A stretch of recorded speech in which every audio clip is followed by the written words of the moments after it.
representative of Burkina Faso.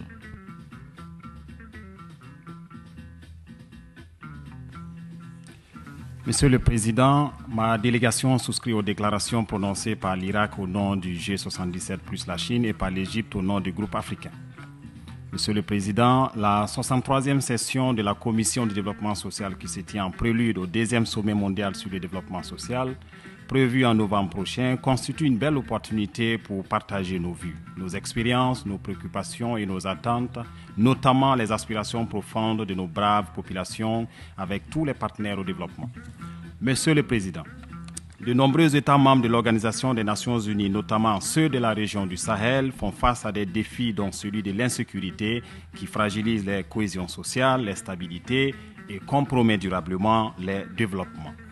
C'est d'ailleurs pour ces raisons évidentes que le Burkina Faso se réjouit du choix du thème interpellateur de cette 63e session.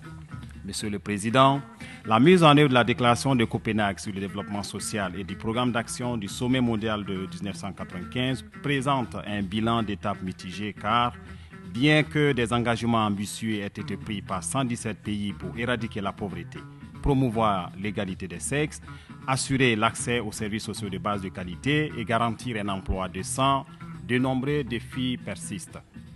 En effet, les crises sécuritaires, humanitaires, climatiques et financières entravent la réalisation des ODD. Relever ces défis requiert des actions concrètes, coordonnées et soutenues.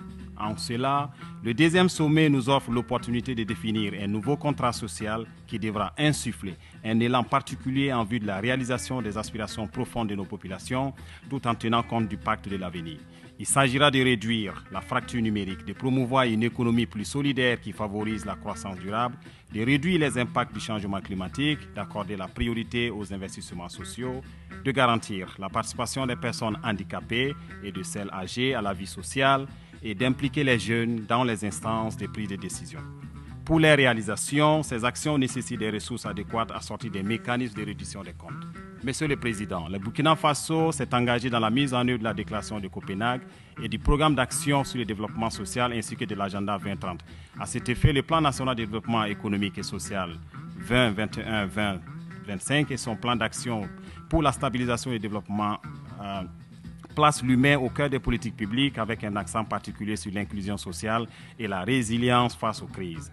Dans cette dynamique, des réformes et des actions majeures ont été initiées afin de renforcer la résilience nationale et promouvoir un développement social inclusif. Parmi ces initiatives, nous pouvons retenir 1.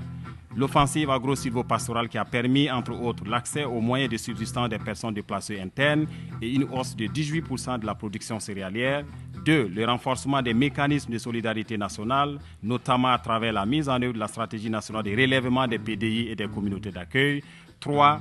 L'opérationnalisation du fonds de soutien patriotique qui a permis de mobiliser en 2024 environ 289 millions de dollars US. En outre, l'amélioration de l'accès aux services sociaux de base connaît des investissements accélérés en matière d'éducation, de santé, d'eau, d'hygiène et d'assainissement. Dans la même veine, l'appui à l'entrepreneuriat et l'inclusion financière, en particulier pour les jeunes et les femmes, constitue une priorité matérialisée par des réformes structurelles qui ont optimisé l'accès au financement et promis des emplois verts, bleus et décents. Sous le leadership du chef de l'État, son Excellence le capitaine Ibrahim Traoré, le Burkina Faso, qui a pris la pleine mesure de l'urgence d'apporter une réponse cohérente face à l'insécurité et aux défis de développement social, entend renforcer ses engagements nationaux, régionaux et internationaux.